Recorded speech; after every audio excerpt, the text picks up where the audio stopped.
It's election times, so the politicians are pretending to listen to the public. PCCs are up for re-election in May. Here's Hampshire Liberal Democrat candidate Richard Murphy. Our last two PCCs haven't been too responsive. Simon Hayes was too much of a party animal.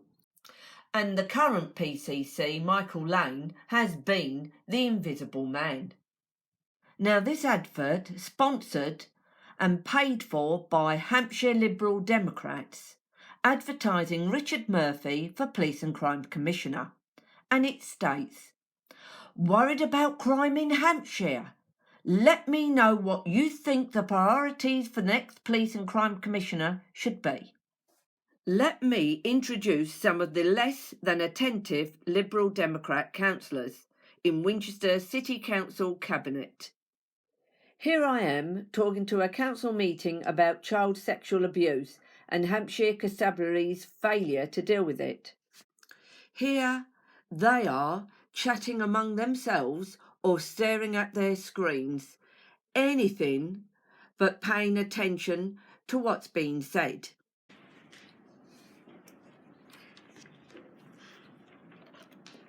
Okay, the minutes of the last Cabinet meeting do not record councillors' porters undertaking to get back to me over the questions I raised.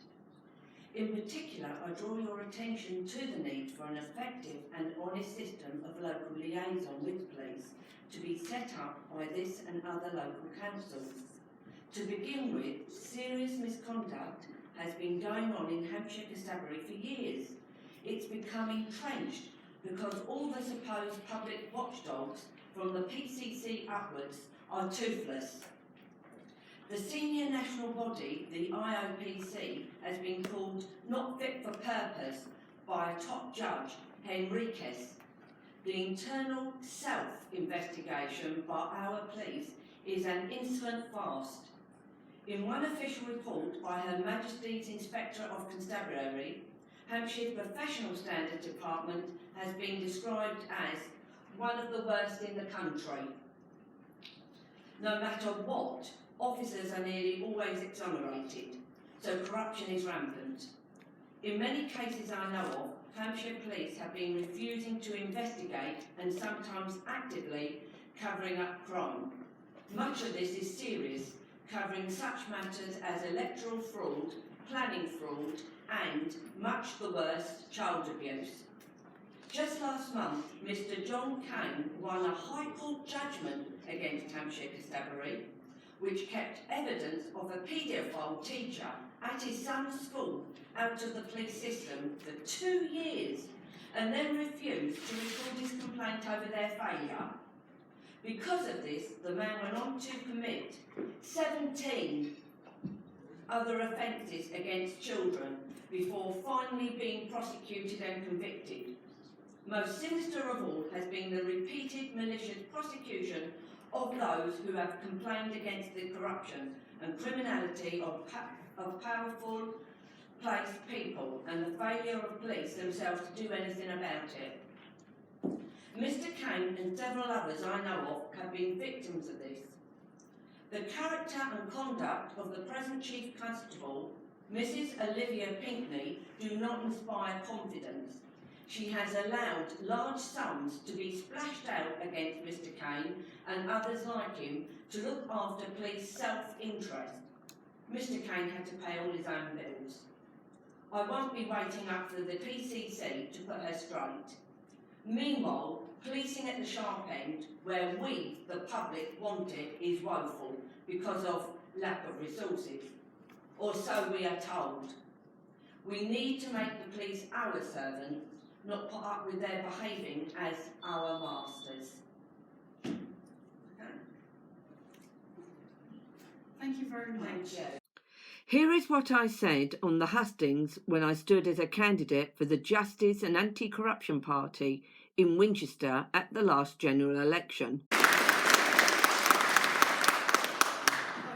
thank you, Bishop Tim. This is really what we deal with, so I really try to make it as brief as I can for getting all the important points across. Now, no issue is more important to us than the well-being of our children, a number of our supporters actually come from abusive childhood backgrounds. That's how we've all come together. Now, I've got 3 articles here over 2.5 years in the Hampshire Chronicle. 1, July 17, Hampshire told abuse in care table. October 19, sharp increase in child sex offences. And actually in today's paper, I couldn't believe it, child cruelty rising county. Now, there is a problem more fundamental than money in solving this. I recently spoke in the public participation slot at Winchester City Council Cabinet meeting on the 23rd of October.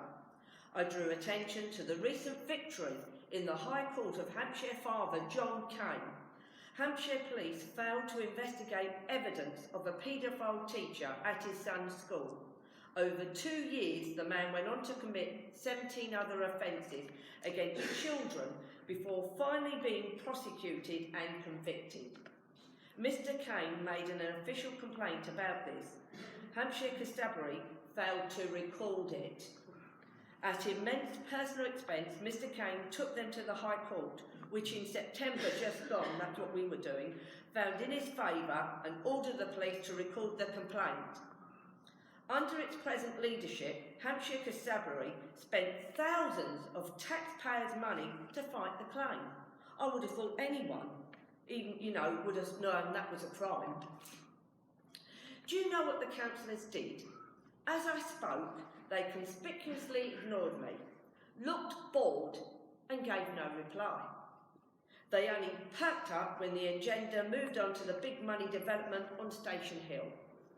My contribution regarding Mr. Kane was airbrushed from the minutes, published after the meeting. Before you can talk about any plan to improve things for the safety and welfare of our children, you have to have a sea change in attitudes. And that's a fact.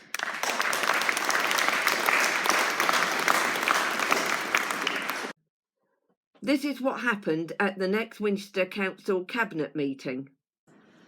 Okay. The minutes of the Cabinet meeting of the 23rd of October quote my reference to police corruption in a way which fails to link this very serious issue with my proposals for an effective liaison between the council and the police, which was my whole point. This is the very issue, above all others, over which local councils like this one should be stepping up to the plate. The official police plates system is a sick joke designed to cover up and excuse corruption in the ranks. At October's Cabinet meeting, I was unfavourably impressed by the demeanour of the councillors round this table. You may recall that I raised the case of Hampshire police failing to investigate a case of child abuse, allowing the culprit to commit a further 17 offences before being caught. Most of you paid no attention to what I was saying. Councillor Weir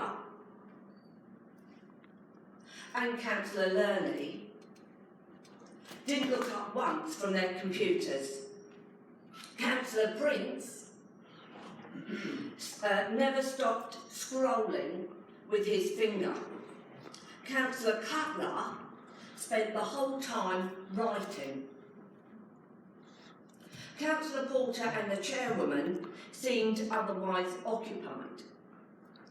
I will say Councillor Todd became attentive when I mentioned the paedophile case.